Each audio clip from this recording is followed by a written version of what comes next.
আত্রাই নদীর বাঁধ ভেঙে ড্যামের কাছে ঘাটে নামার সিঁড়ি উল্টে গেল।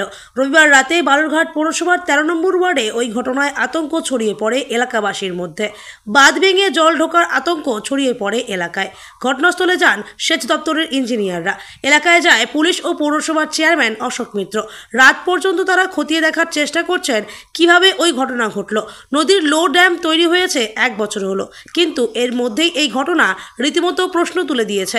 যদিও সেচ দপ্তরের কর্মীরা ড্যাম্পের যে গেট জল পাস হওয়ার সেই গেট রাতেই খুলে দেন, সে কারণেই তারা মনে করছেন গেট খুলে যাওয়াতে কিছুটা স্বস্তি মিলবে। স্থানীয় বাসিন্দাদের অভিযোগ, ড্যাম্পের গেট বন্ধ করে রাখার জন্যই ড্যাম্পের পাশের ওয়ালের তলে ফুটো থাকায় সেখান দিয়ে জল পাস হতে শুরু করে এবং তারপরেই বাঁধ ভেঙে হুড়মুড়িয়ে জল ঢুকতে শুরু করে। সমস্যা, এই গেট যদি খালি বন্ধ না থাকতো তাহলে এখানে কোনো সমস্যাই হতো না। দুপারে দুটা গেট যদি খোলা থাকতো, জলটা ওপারেও মেডেলে থাকতো, এপারেও থাকতো। এরা গেট সময় সময় বন্ধ করে, সময় সময় খোলে, সময় সময় বন্ধ করে, সময় সময়। আজকে কি হয়েছে? আজকে মানে কয়েকদিনটা গেটটা বন্ধ আছে। এই জলটা ধরেন এই ড্যামের উপর দিয়ে পার হচ্ছিল, জলটা উপরে চাপ হয়ে গেছে। যাওয়ার পরে এই যে এই সাইড থেকে জল মানে নিজে দিয়ে মারছি, নিচ দিয়ে বাঁধ ভেঙে গেছে। হ্যাঁ, নিচ দিয়ে মারে এই যে সাইডটা ভেঙে গেছে।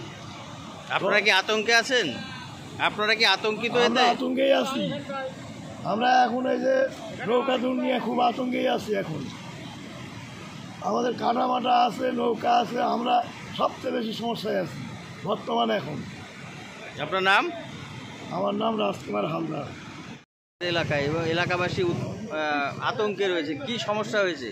সেটা হচ্ছে ড্যামের এখানে যে আমাদের যে গার্ডওয়ালটা আছে, যেটা ইরিগেশন থেকে করা হয়েছে, সেই গার্ডওয়াল দিয়ে একটা লিকেজ ধরা পড়েছে। স্বাভাবিকভাবেই সঙ্গে সঙ্গে তৎক্ষণাৎ জেলা প্রশাসন এবং অ্যাসিস্ট্যান্ট ইঞ্জিনিয়ার ইরিগেশনের যিনি রয়েছেন তাকে খবর দিয়েছে। আমি নিজে স্পটে এসেছি। অলরেডি সমস্ত গেটগুলোই তারা খুলে দিয়েছে। ওনারা বিষয়টা দেখছেন, তো স্বাভাবিকভাবেই এখন আর সেই ধরনের সমস্যা নেই। তারা ব্যাপারটাকে টেক ওভার করে নিয়েছে এবং এটা তাদের যে শিডিউল ওয়ার্কের মধ্যে বিষয়গুলো থাকে সেগুলো তারা করবেন এবং করছেন, আপনারা দেখছেন। যে সমস্যাটা হয়েছিল তারা অলরেডি টেক ওভার করেছে। পুলিশ প্রশাসনও এসছেন, আইসি সাহেব নিজে এসছেন, আমিও নিজে এসেছি, এলাকার কাউন্সিলর আছেন। এবং স্বাভাবিকভাবে আমি আপনাদের মাধ্যমে জানাতে চাই যে আতঙ্কের বিষয় কিছু নেই। ওনারা এই বিষয়গুলোকে যা যা প্রয়োজনীয় পদক্ষেপ গ্রহণ করার আছে তারা তাদের ডিপার্টমেন্টালগত সমস্ত দিক দিয়েই তারা রেডি আছেন।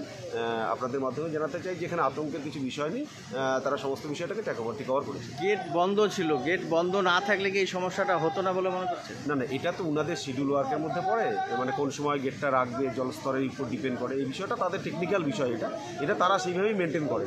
এখন এই ঘটনাটা ঘটেছে, সঙ্গে সঙ্গে তারা এসছেন, প্রয়োজনীয় পদক্ষেপ গ্রহণ করেছেন। আমি এইটুকুনো বলতে চাই যে মানে চিন্তিত হওয়ার কোনো কিছু বিষয় নেই।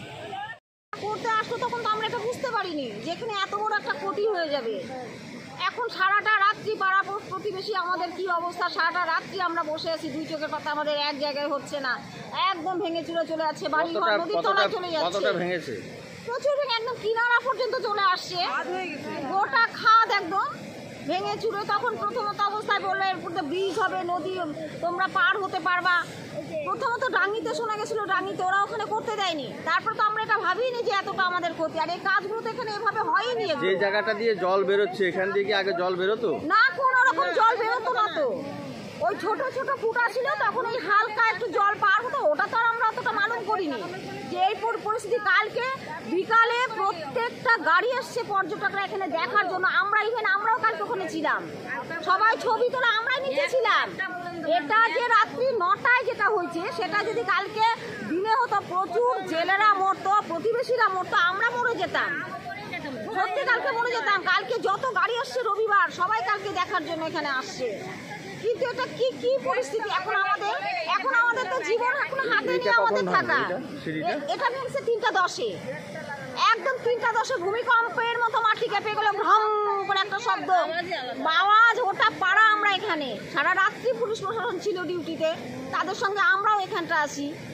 এই তো আর কি বলবো। এখন আমার নাম সোমা চক্রবর্তী।